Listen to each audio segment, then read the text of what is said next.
Hello and welcome back to the latest episode of the Masterdom podcast. I'm your host, Stephen Murphy, as always. I'm joined by Sam here as well, a regular on the podcast. And we have our first Connacht player, Sam. What a momentous... Finally. I know. It's been years of us slipping Connacht into a Super Rugby Aotearoa talk. Yeah, I know. We are joined by Niall Murray, now a Connacht senior rugby player. Niall, how are you? Thanks for joining us. Not bad. Thank you for having me. No problem. I don't know who thought it'd be a good idea to give us a Connacht player, Sam. But, here we are. They were like, lads, we have to give these guys something because every week we're talking about like Super Rugby Aotearoa, talking about the Last Dance, talking about the golf, and we're like, but if you think about it and just get it back to 2016 somehow. Yeah, exactly. It's been incredible. But just on that note, we'll just thank Joe from Sports News Ireland for arranging this. So thanks again to Joe. Obviously, check out Sports News Ireland website and Twitter for all your kind of sports news needs. Now look, obviously we'll kind of get into it.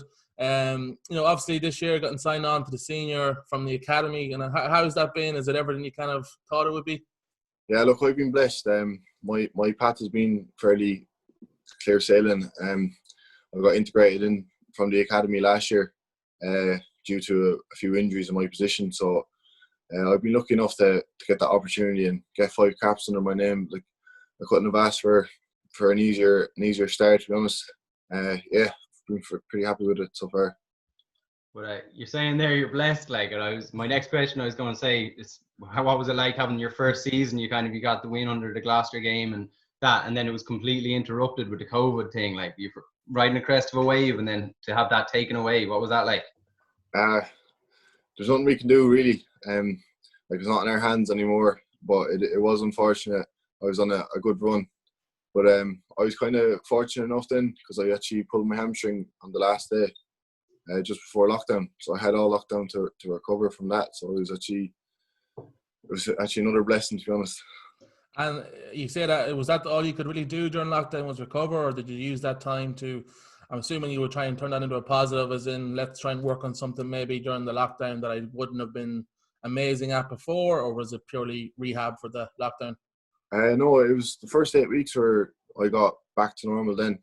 But I needed to gain weight. I was only 102 kg. And that was a big work on for me. So I actually put on 10 kilos in that 3 months. Well, we're same here, man. Same here. Yeah, yours is probably more muscle than me, but it's still 10 kg. Well, we heard rumors of 11 kg, Niall. So someone's lying. It's up 12 now. I'm up to 12 now, but I put on 2 cents. I'll be Nothing back. to do with Johnny Murphy's cooking I've seen on Instagram. Is that anything to do with it as well? I haven't had too much of them snacks now, but I'd love to get my hands on a few of them. Typical men always lying about, their measurements. Not the first time. Exactly, yeah. You were concentrating on putting on a bit of weight and recovering and stuff, but obviously you're not with the rest of the team, or I don't know your living situation, if you're living with any of them or in contact with them throughout the entire kind of lockdown and coming out of that into the preseason, or this new version of a preseason. What was the communication and the day-to-day interactions as a squad like? Like, how did you balance everything? Well, I was actually kind of with the academy, so we kept in touch over Zoom. I had a full week of Zoom actually. I had 4 days, Monday, Tuesday, Thursday, Friday. I had Monday, Thursday with the physios, and Tuesday, Friday with coaches, different coaches. So I had maybe a forwards coach or a skills coach. So I mean, it was basically that I was in Galway doing in the sports grounds, but I was actually at home. It was pretty similar in that aspect. And was that just with that? Sorry, Smurf, but you were saying you were on to the physios, and I've gone through kind of a fair bit of physio in my time as well. And there's a lot of hands-on stuff. How did you balance kind of that lack of hands-on, lack of kind of access to a physio? How did they go through that? It was weird. It was kind of like Rachel was my physio, so she'd send me videos of her doing my exercises, and I had to send her back videos of me doing them at home, and she'd be like, oh, correct it this way and do that different or whatever. But it was kind of it was weird, because I'd be so used to being corrected there and then.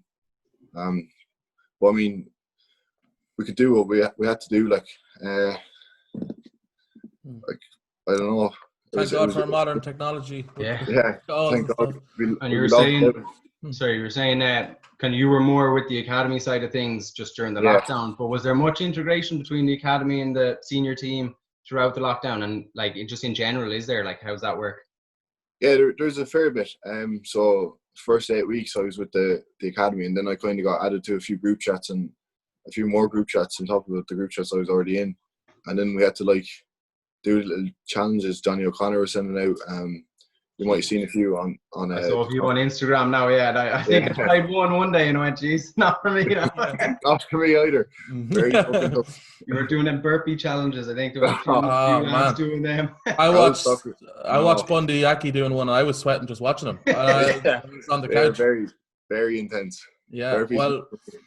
Well, Bundy, by all reports, Bundy again is coming in just incredible shape, which I laughed at as if he was, in bad shape. You tried telling him he was in bad shape. But have you seen it obviously firsthand? He's just in incredible shape. Oh, he's a different breed altogether. He's just he's not human. He put on 10 kg too, I'd probably say, over the lockdown. In each arm he did. Exactly. Oh, ridiculous. He just seems to be, he's like a body of a god, basically. Yeah. Tell us about your kind of experiences, or your initial experiences, possibly limited, but obviously probably more now, but with Andy Friend, like, what kind of stuff, what was your initial kind of thoughts of him? Yeah, he's 100%. He's a great manager. He tell you face to face if you're not playing well, or if you're doing well. Like he's very honest, and that's exactly what we need. He integrates the young players as well, which wasn't being done before under different managers, which is great for us to get that experience. Even training with the pros is a big step up, because back a few years ago, under different managers, it was you're either a pro player or you're an academy player, and Andy's changed all of that now. It's nearly the whole academy except year one are training with the pros at this stage. And I presume that's not like when me and Smurf and our experiences of playing thirds rugby. It's not like you're holding the bags, like you're actually getting some decent training when you go. Yeah, you're getting involved. You have to get involved. There's no holding bags anymore. It's fairly full on once you get in there. You need to know your shit, or else. I think we missed a trick, Smurf. Not going straight to the top. I think this whole bag is the third. Yeah, I think if you're ever looking for someone to hold a bag for, say, Bundy, Sam will do it. So he'll nominate himself there. So like just your own self personally then, what kind of areas of the game do you think you can bring, or what kind of positives can you bring to the squad? Obviously in your first year, but still, what do you think are your biggest strengths? Probably the line out, to be honest with you. I'm still trying to learn my craft in the line out, calling the line out. I'm kind of easing back in the forward position. The 5 kind of calls the line out, so I'm trying to build up the courage and confidence to back myself and to be in that position to call the line out. So that's one of my big work-ons that I would like to bring to the table, and it'll help me with selection as well on top of that. Yeah, you hear this all the time now, and it's just I don't know the ins and outs of it. I play full back or wing, so I'm far away from the line out as far as possible. But you hear you hear talk whenever the Irish team is announced, like who's going to call the line out, and then with the Connacht team, it's like if one of the boys is away, who's calling it. And I've kind of tried to keep an eye on it in the past just to learn about what it is and what goes into it. But like what you're saying, you're learning how to call the line out. What kind of goes into that? Like what are you looking for? What are you looking to be able to do? It's just all practice. You just got to see things, people in different positions, gaps where you can go up. You can see like if smaller back rows are jumping against a taller lock. You just got to see the picture early and call whatever line out you want to call, and just back yourself then. You can't really learn it off just reading about it, or you have to actually rep it week in, week out. It's a skill that you have to form over time. It just doesn't come like that. And then there's yourself. You're very tall. I know that from being in the And there's Gavin Thornbury's very tall. Like Olton and Quinn Rue are hardly slouches. And then I know last year was Joe Massimo was really, really tall as well. Is there ever just a thing in your head if you're calling the lineup, like who's the tallest lad here now? Just pick him up and hope for the best. Yeah, sometimes you would, like, but No, you just got to back your drill, and like, I mean, everyone's a good jumper. It's just, you just got to pick your matches then.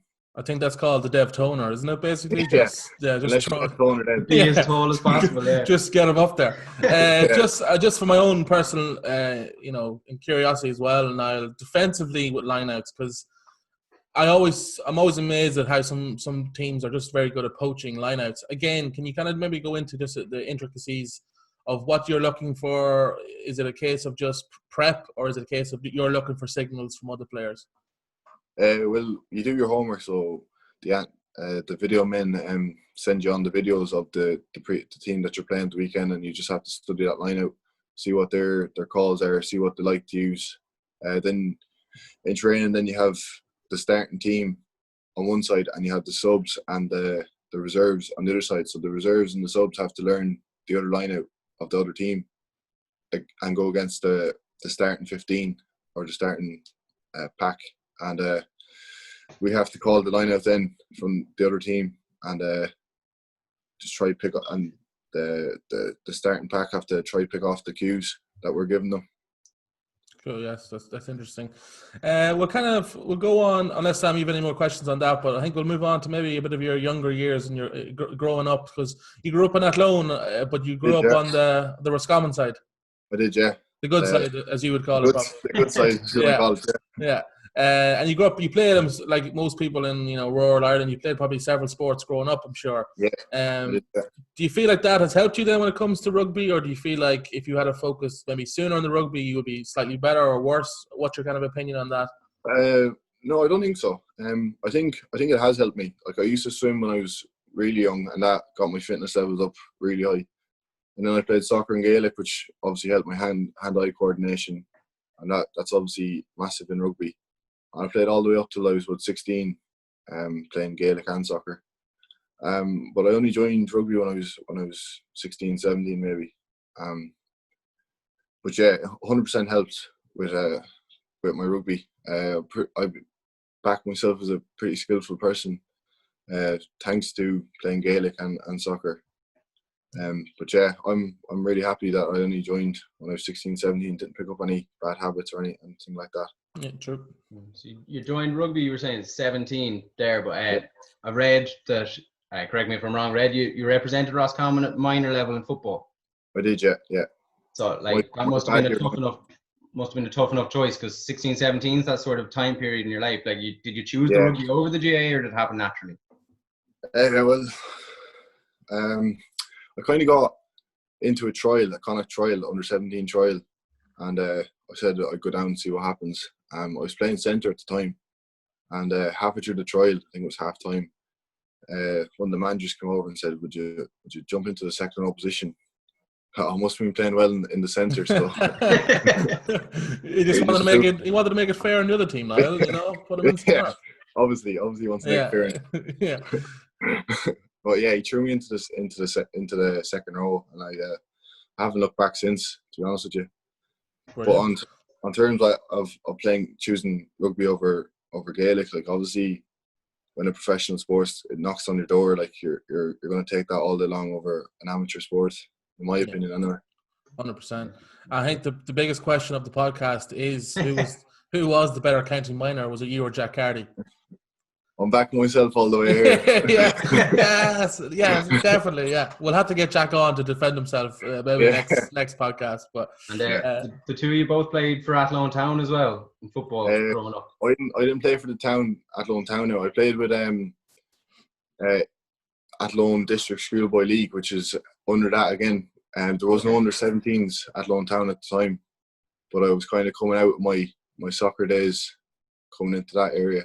Moving on to bigger, better things then, playing Roscommon minor. And there's a few Roscommon heads in the team. There's yourself and Buckley's Roscommon as well, isn't he? Yeah, the three of us, yeah. 3 Roscommon heads now. So hopefully the football team aren't missing out on 3 very skillful footballers. Yeah. I'm sure we'll be back in our retirement. Well, I'm from Cavan, Niall, and Roscommon in the last 10 times we played them, he's bet us every single time. Yeah. So bit of a beef with you. Not you personally, but not me. Yeah, not you. Yeah, could have been you, but not you. You went so you joined rugby 17 or so, you're saying. Yeah. Were you interested in rugby before that? Did you follow rugby at all, or was it completely new to you when you picked it up? I wouldn't be the biggest fan. Like, I'd watch the Six Nations coming into my later years, like 15 onwards. And whenever it was on the telly, we'd go out at half time and full time, and myself and my two brothers would throw the rugby ball around. It was the same with all the sports, really. We do that with hurling. If there was hurling, the All Ireland's on the telly, we'd bring out the hurls and go out at half time or full time and throw it around. And then the three of us just fell in love with rugby. I have my brother, he's in the academy now, Dara, and my older brother didn't make it.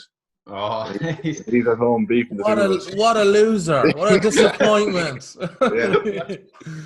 But who do you? So if you weren't too interested in rugby, sporting kind of heroes growing up, who would you have looked up to? Just in general, it doesn't have to be rugby at all. But. Well, obviously Paul O'Connell and Brian O'Driscoll, they're obviously two big names. Yeah. When I started watching it first, I wouldn't follow Connacht at all underage, so I wouldn't know many of them. Like, but coming in under 17s, Andrew Brown, I started watching him a lot. He actually took a Monday night session every month when we went up during school.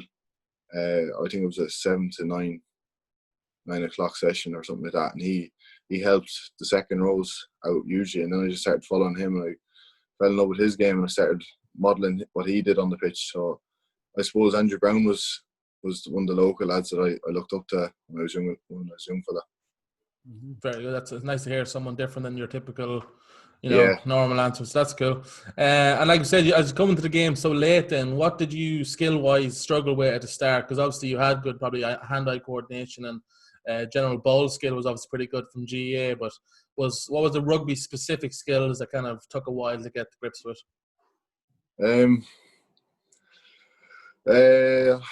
Probably scrummaging coming into the scene later on. Like my tackling was grand. Like I was able to tackle on the game. Probably too hard. Roscommon tackles, was it? Roscommon, yeah. Yeah, but probably scrummaging was a very weird thing to be at my age. Like joining 17, all the other lads be locking down the scrum when they're in the minis and all that, all the way up. But yeah, probably scrummaging is just it's a weird skill to have and pick up. Yeah, it's a dark art.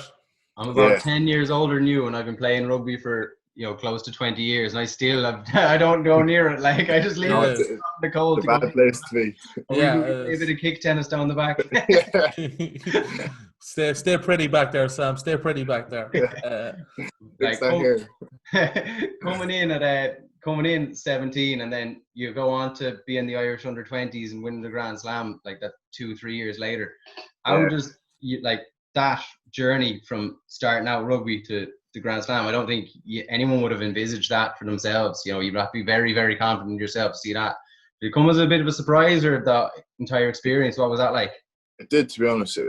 My whole experience was a roller coaster. The under 20s. It started off with a massive high against England, and the whole Six Nations was a massive high. And then winning the Six Nations was probably one of the best feelings I've ever had on the rugby pitch. But then in the World Cup, it was a massive low. I didn't start one game. I was on the bench for all 5 of them. I was lucky enough to get 10 caps and being brought on in the World Cup, but I was fairly disappointed in myself not being able to start at least one game. It's amazing how the mindset changes. You say, like, you only started a few years and you're at a World Cup, but then you're also like, I want to be playing really bad. Like, it's obviously great to be here, but at the same time, I'm sure as a competitor, you're just mad to get out of the pitch. Yeah, I was here to play. Like, I wasn't there to sit on the bench. Yeah, but exactly. It is what it is. What's the under-20s camp like? Say, during the Six Nations, what level of professionalism is it? Is it up there with international? Or? It wouldn't be quite up there with Connacht now, but I haven't experienced any of the other clubs. But it wouldn't be quite up there. But I mean, as 20-year-olds, 19 and 20-year-olds, it was very professional, very serious all the time when we were on the pitch. But it was great crack off the pitch as well. And do the Letchies have a bit of crack as well? Like, it's probably a good transition. Before, if you have lads that young, really strict at the start, it probably will turn lads away, or it would end up them having massive blow-ups anyway. So do you think it's a good maybe transition before you get to the proper Connacht level? Well, it does set a standard. In fairness, it means that like you're not going into a provincial academy taking the piss. Like you are in there to mean business. But yeah, on the pitch, like everything is very serious. But I mean, off the pitch, if we have a down week or anything, you can have a bit of fun and all that. It was nice to be walking around in some merchandise as well. You see a few of the Connacht Academy lads walking around in Connacht shorts constantly in the Sequoia City. I presume you've been told to do that as Academy players. Or just the fact that paparazzi, like the paparazzi, yeah, right. Well, we'll talk a bit now about your kind of Connacht and going forward, and how is it like setting up now for this upcoming Interpros? What's the mood around camp like? Yes, it's the 3 months actually does really well.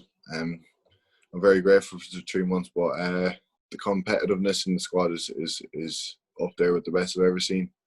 I'm really looking forward to see the selection. I'm pushing hard to try to get into the 15, or if not, I'll get on the bench hopefully. But yeah, competition is really, really good. The mood in camp is brilliant as well.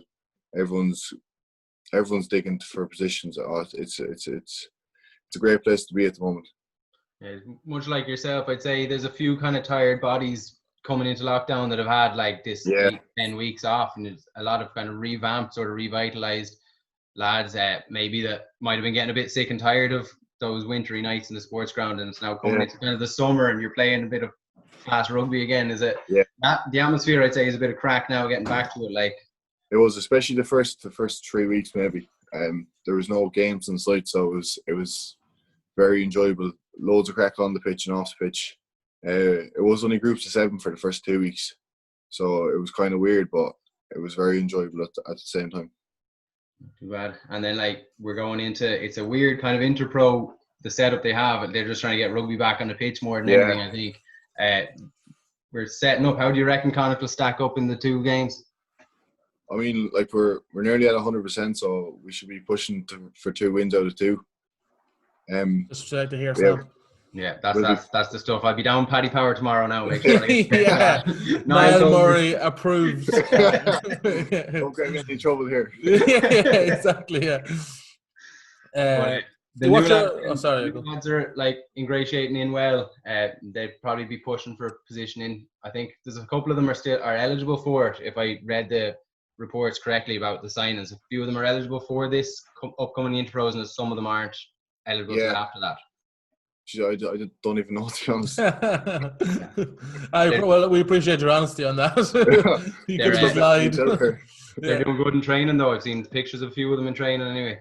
Yeah, they're training well. It's like they've been always here. No one's shy. Everyone's a great crack. Yeah, they're all training well as well, so it's a win-win. Any fun initiations that we should know about when someone new joins? Not yet. We're all keeping social distance. So, anyone got some nice singing voices or anything like that we should know about? Not yet. Did you have to do any initiation after the Gloucester game last year? I'd say there was probably no initiations after the Leinster game, but no, it wasn't. It was because the Gloucester game was at home. I didn't have to do anything. Thank God. Okay. Apart from singing the Fields of Athenry in the dressing room afterwards, well, everyone else joined in, so that was grand.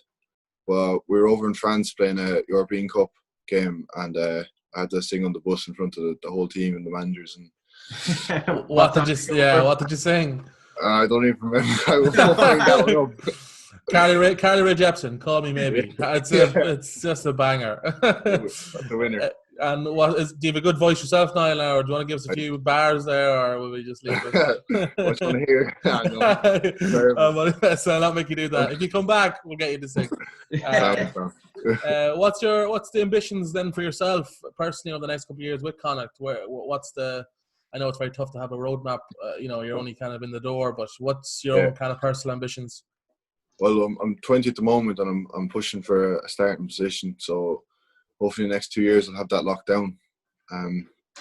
That's my biggest goal for Connacht. And say you have that locked down. Like there's a fair bit of competition in the second row, and like obviously Yeah. in Rue and out in the land, both Irish internationals. Yeah. Playing alongside them, like what are the things like what do you learn from playing alongside two internationals or training alongside two internationals like that?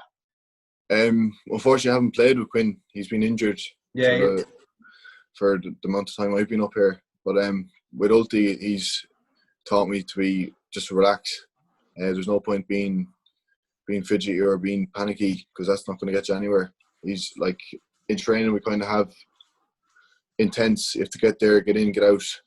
He's like, just settle down, get the call, the line of call, and we'll go from there. Like, if that was me and I didn't hear that advice from Ulton, I'd probably panic with a call and make the wrong decision then, because I'd be panicking. But yeah, he's just taught me to chill out, get a call, get the right call, take your breath, and you'll be sound from then.